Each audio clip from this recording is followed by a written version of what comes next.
Budget cuts require difficult decisions. My name's Matthew. I'm 36, and I've been running numbers for Amberlin Ventures in Tucson for 8 years. 8 years of 60-hour weeks, missed dinners with my wife, and weekends spent fixing their accounting messes. When my boss Trevor said those words, he wouldn't even look me in the eye. I'd been promised the operations manager position 3 months ago. Trevor had called me into his office, shaken my hand, and told me the promotion would come through after the quarterly review. I'd already started making plans. My wife Jessica and I had talked about finally taking that vacation to Colorado, maybe getting a bigger place. "I don't understand," I said, still standing in his doorway. "The review went well. The clients love our efficiency improvements." Trevor shuffled papers on his desk like I wasn't there. Company-wide restructuring. Nothing personal. But it felt personal, especially when I saw Derek Williams walk past the office window 20 minutes later, carrying a box of his belongings to the corner office that was supposed to be mine. Derek, who'd been here 2 years and couldn't balance a checkbook if his life depended on it. I cleaned out my desk in silence. 8 years of employee awards, client thank you letters, and pictures of my family went into a cardboard box. The same box they'd given me to pack up my dreams. As I walked to the parking lot, I heard Trevor's laugh echoing from the conference room. He was telling someone a story about his weekend golf game. Like firing me was just another item crossed off his to-do list. I sat in my truck for 20 minutes staring at the building. The same building where I'd worked late countless nights, where I'd saved them from 3 different audit disasters, where I'd trained half the accounting staff. Now they were cutting me loose like I meant nothing. Jessica was making dinner when I got home. She took one look at my face and knew. What happened? They gave the position to Derek. She set down her spoon and walked over to me. "I'm so sorry." I held her tight, but something cold had settled in my chest. This wasn't just about the job. Trevor had looked right through me when he delivered the news, like I was disposable. That night, I couldn't sleep. I kept thinking about the numbers I'd seen on Trevor's desk last week. Revenue reports that didn't match what I'd been tracking. Purchase orders for equipment that never arrived. Small discrepancies that hadn't made sense at the time. Now they made perfect sense. I'd started at Amberlin Ventures fresh out of college, eager to prove myself in commercial real estate development. Trevor had been different then. Younger, hungrier, more willing to listen to ideas. We'd worked together to streamline their financial systems, and I genuinely respected him. The company specialized in strip mall developments across Arizona. Nothing glamorous, but steady money. My job was tracking project costs, managing vendor payments, and making sure we stayed profitable. I was good at it. Maybe too good. Over the years, I'd noticed Trevor's lifestyle improve faster than his salary should have allowed. The Rolex, the BMW, the vacation home in Scottsdale. When I'd mentioned it to Jessica once, she'd shrugged it off. Maybe he's got family money. But I knew Trevor's background. His dad had been a mechanic. His mom worked retail. There was no family money. The warning signs had been subtle. Vendor invoices that came through my desk but never went to accounts payable. Purchase orders signed by Trevor for amounts that didn't match the actual deliveries. When I'd asked about discrepancies, he'd always had an explanation. Bulk discount, early payment reduction, administrative error. I'd trusted him. That was my mistake. Last month, I'd been working late on the quarterly reports when I'd noticed something odd. 3 different suppliers had charged us for the same delivery of concrete. When I'd looked closer, I'd realized that only 1 delivery had actually happened. The other 2 were phantom invoices. I'd made a note to ask Trevor about it, but he'd been in meetings all week. Now I wondered if those meetings had been about getting rid of the one person who paid attention to details. Derek was the perfect replacement for their purposes. He was lazy, unobservant, and grateful for any opportunity. He wouldn't ask uncomfortable questions about duplicate invoices or mysterious purchase orders. He'd sign whatever Trevor put in front of him and go home at 5 p.m. sharp. My phone buzzed with a text from my dad. How did the promotion meeting go? I'd told my whole family about the manager position. My parents had been so proud. My younger sister had already bought me a congratulations card. Now I had to tell them I'd been fired instead. I stared at the text for 10 minutes before responding. Didn't work out. The worst part wasn't losing the job. It was realizing I'd been played. Trevor had never intended to promote me. He'd just been buying time to find someone more compliant. Someone who wouldn't notice when the numbers didn't add up. I'd spent 8 years building something I thought mattered. Turns out I'd just been enabling someone else's corruption. I left my jacket at the office. A stupid leather jacket Jessica had bought me for my birthday last year. I realized it around midnight lying awake and staring at the ceiling. I'll get it tomorrow, I told myself. But something made me get dressed and drive back. The office building was dark except for one window on the 3rd floor. Trevor's office. I parked across the street and watched the light. What was he doing there this late?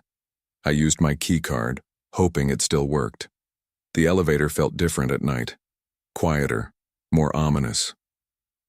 When the doors opened on the 3rd floor, I could hear voices coming from the conference room. I moved quietly down the hallway, staying close to the wall. The conference room door was cracked open and I could see inside. Trevor was there with 2 other men I didn't recognize. Spreadsheets covered the table, and one of the men was holding a calculator. The Phoenix project netted us an extra $40,000, Trevor was saying. Same setup as Tempe. Double bill the concrete, phantom the steel delivery, and pocket the difference. What about the accountant? One of the other men asked. Won't he notice? Trevor laughed. Matthew? I fired him today. Kid was getting too nosy for his own good. Derek will do whatever I tell him. My blood went cold. Not just because of what they were discussing, but because of how casually Trevor dismissed me. Like I was nothing more than an inconvenience he'd finally gotten around to handling. We've been running this for 3 years, Trevor continued. Small amounts, spread across multiple projects. The IRS will never catch it. 3 years. I'd been helping them commit tax fraud for 3 years without knowing it. Every report I'd filed, every number I'd verified had been part of their scheme. They'd used my reputation for accuracy to legitimize their fake documents. I backed away from the door, my heart pounding. I needed to get out of there before they noticed me. But as I turned toward the elevator, I knocked over a potted plant in the hallway. The voices in the conference room stopped. What was that? One of the men asked. I ran, down the stairs, through the lobby, and out to my truck. I drove home in a daze, my hands shaking on the steering wheel. When I got home, Jessica was asleep. I sat in our kitchen, staring at my hands. For 8 years, I'd prided myself on being honest, on doing good work, on building something legitimate. But I'd been a fool. Trevor had used my integrity against me. My careful attention to detail had given credibility to his lies. And when I'd started asking too many questions, he'd thrown me away like garbage. I wasn't just angry anymore. I was furious. And for the first time in my life, I was ready to do something about it. I called the IRS hotline at 8 a.m. the next morning. After 20 minutes on hold, I got transferred to Agent Patricia Reynolds in their fraud division. I'd like to report tax evasion, I said. Agent Reynolds was all business. She took down my information and scheduled a meeting for that afternoon. I spent the morning gathering everything I could remember about the suspicious invoices and phantom purchases. Without access to the company files, I had to rely on my memory and the few personal notes I'd kept. The IRS office in downtown Tucson was exactly what I'd expected. Gray carpets, fluorescent lights, and the smell of burnt coffee. Agent Reynolds was a woman in her 50s with sharp eyes and a no-nonsense attitude. Tell me what you know, she said. I laid out everything. The duplicate invoices, the phantom deliveries, the conversation I'd overheard. Agent Reynolds took notes and asked detailed questions about amounts, dates, and procedures. This is helpful, she said when I finished. But we'll need documentation. Bank records, invoices, internal communications. Do you have access to any of this?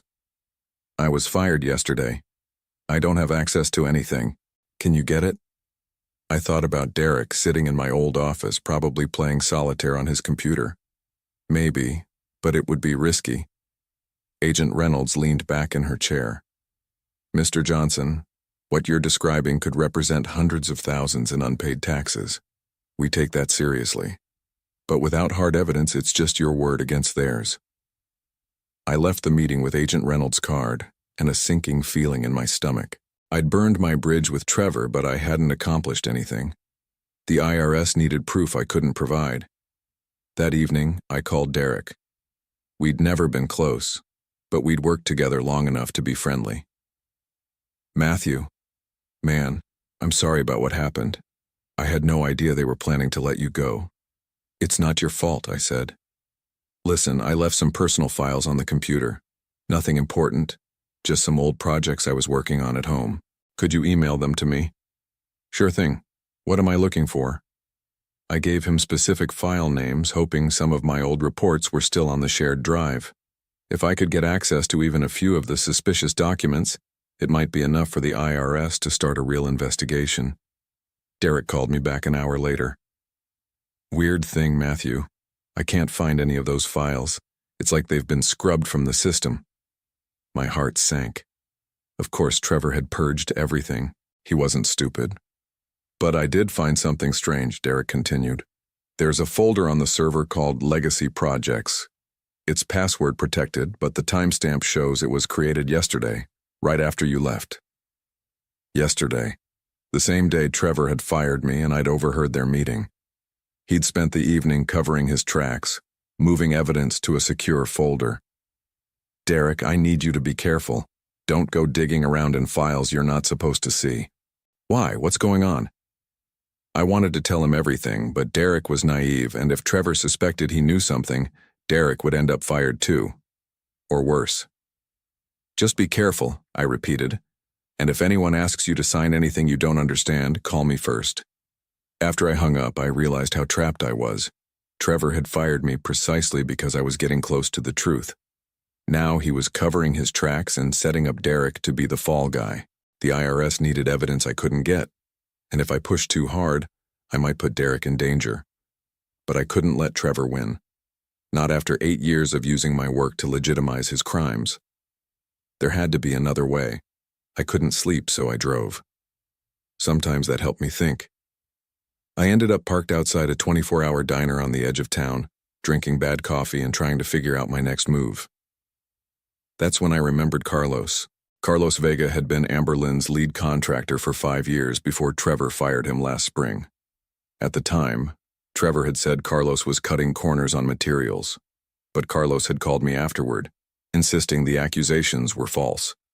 He'd tried to explain something about invoice irregularities, but I'd been too busy to listen. Now I wondered if Carlos had discovered what I'd just learned. I found Carlos's number in my phone and called him at 7 a.m. Matthew, what the hell are you calling me so early for? Carlos, I need to ask you about why Trevor really fired you. There was a long pause. You working for Trevor? Not anymore. He fired me yesterday. Another pause. Meet me at Rosario's on South 6th Street. 1 hour. Rosario's was a small Mexican restaurant that opened early for the construction crowd. Carlos was already there when I arrived, sitting in a corner booth with his back to the wall. He looked older than I remembered, with new lines around his eyes. Trevor fire you too, huh? He said as I sat down. He gave my promotion to someone else, then let me go for budget cuts. Carlos laughed bitterly. Budget cuts. That's a good one. You know what Trevor's budget for cocaine is these days? I stared at him. What? Guy's got a serious habit. Started about 2 years ago from what I could tell. Expensive habit. You ever wonder how he affords it on his salary? The pieces started falling into place. Trevor's increasingly erratic behavior, the expensive lifestyle, the willingness to take bigger and bigger risks. Tell me about the invoices, I said. Carlos leaned forward. I started noticing it about 18 months ago. Trevor would order materials for a project. I'd deliver exactly what was on the purchase order, but then I'd see invoices for twice the amount. When I asked him about it, he said it was an accounting error. But it kept happening. Every job. And it wasn't just my invoices. I saw deliveries from other suppliers that never happened. Purchase orders for equipment that was never delivered. I started keeping copies of everything.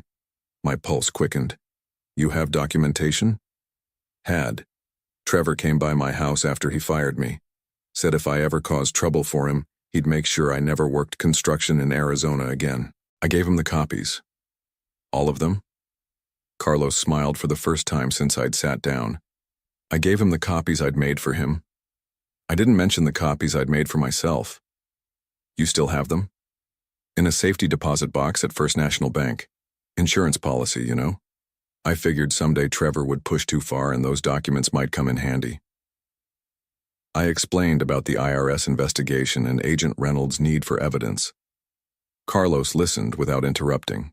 Here's what I don't understand, he said when I finished. If Trevor's been running this scam for 3 years, where's all the money going? His house isn't that expensive. His car's nice, but not crazy expensive. That was a good question. Even with a drug habit, Trevor should have been accumulating serious money. Unless… Carlos, you said this started 2 years ago. Are you sure it wasn't longer? I'm sure about when I noticed it, but now that I think about it, there were some weird things before that. Deliveries that didn't match orders. Payments that came through faster than usual. Maybe it goes back further. Much further. And if Trevor had been at this for years, the money had to be going somewhere. The question was where. Carlos and I drove to the bank together.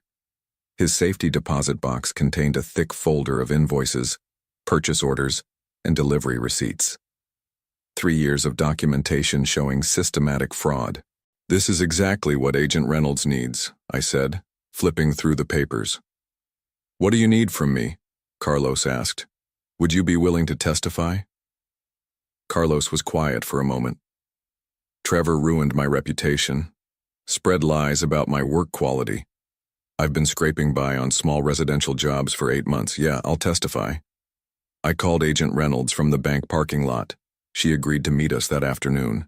This time, when I walked into the IRS office, I had a folder full of evidence. Agent Reynolds examined the documents carefully, making notes and asking Carlos detailed questions about dates and procedures. After an hour, she leaned back in her chair. This is substantial, she said. We can definitely open a formal investigation, but I want you both to understand something. Once we start this process, Amberlin Ventures will be under scrutiny. That means audits, interviews, and eventually criminal charges if we find what I think we're going to find. How long will it take? I asked. Months. Maybe longer. And during that time, you can't discuss this investigation with anyone. That includes family members, friends, and especially current Amberlin employees. I thought about Derek, sitting in my old office, signing whatever Trevor put in front of him. What about protecting innocent employees? We'll be discreet in our initial inquiries, but once we execute search warrants, everyone will know. After the meeting, Carlos and I went back to Rosario's for dinner. We spent 2 hours going over everything we remembered about Trevor's operation. Carlos had insights I'd missed, and I had financial knowledge he lacked. Together, we painted a picture of systematic fraud that had been going on for at least 4 years. One thing still bothers me, I said over my second beer. The money.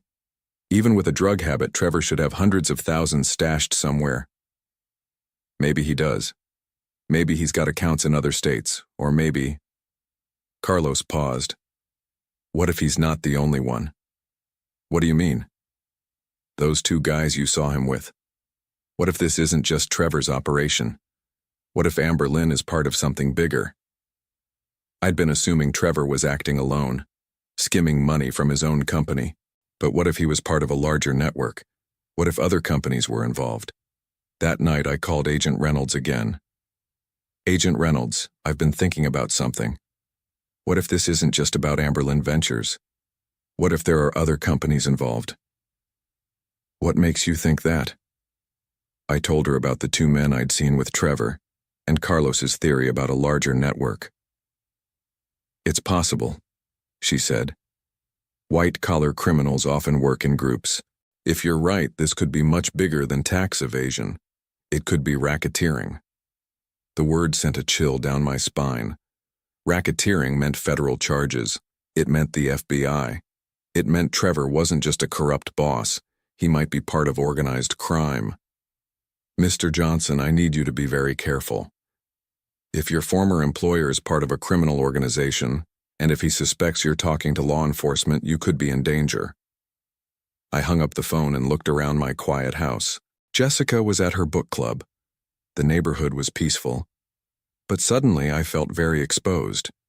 For 8 years, I'd thought I was working for a legitimate company. Now I was realizing I might have been working for criminals, and I'd just made myself their enemy. The raid happened on a Tuesday morning. I was drinking coffee in my kitchen when Jessica called from her office downtown. Matthew, there are federal agents swarming the Amberlin building. Police cars, black SUVs, the whole thing. What's going on? I'd been expecting this call for 2 weeks. Agent Reynolds had warned me the search warrants were coming soon. I don't know, I lied. Maybe I should drive over and see what's happening. I parked across the street and watched as FBI agents carried boxes of documents out of the building. Trevor was nowhere to be seen, but Derek stood in the parking lot looking confused and terrified. Other employees clustered together, whispering and pointing. My phone rang. Agent Reynolds. "It's happening," she said. "We found everything. Bank records, falsified invoices, communications with other companies. Your former boss was part of a network that defrauded the government out of more than $2 million. $2 million. I felt sick thinking about how many legitimate businesses could have used those contracts. How many honest workers had lost jobs because criminals were underbidding them with stolen money. Where's Trevor? In custody, along with his 2 associates and 3 executives from partner companies in Phoenix and Flagstaff. This network has been operating for 5 years. 5 years. Almost as long as I'd been working there. I thought about all the reports I'd filed, all the numbers I'd verified, all the late nights I'd spent making sure everything balanced. I'd been helping them look legitimate while they robbed the taxpayers. But now it was over. Trevor's office was being stripped bare. His computer hard drives were being confiscated. His phone records were being subpoenaed. Every invoice, every bank transfer, every falsified document was being examined under a microscope. I watched Derek get escorted to a federal agent's car for questioning. He wasn't under arrest. Agent Reynolds had confirmed he was a victim, not a perpetrator. But his life had just been turned upside down, and he didn't even understand why. Trevor had used both of us. Derek as the unwitting accomplice, me as the unwitting legitimizer. We were both just tools in his criminal enterprise. 20 minutes later, I saw Trevor himself being led out in handcuffs. Even from across the street, I could see the shock on his face. He'd thought he was smarter than everyone else. He'd thought his network was untouchable. He was wrong. The trial took 8 months. I testified twice, once for the prosecution and once in a related civil case. Carlos testified 3 times. Derek, who had been granted immunity in exchange for his cooperation, testified about the documents he'd been asked to sign after I was fired. Trevor got 6 years in federal prison. His associates got 4 to 5 years each. The other company executives received similar sentences. The judge ordered full restitution, but most of the stolen money was gone. Trevor's drug habit had consumed more than we'd realized.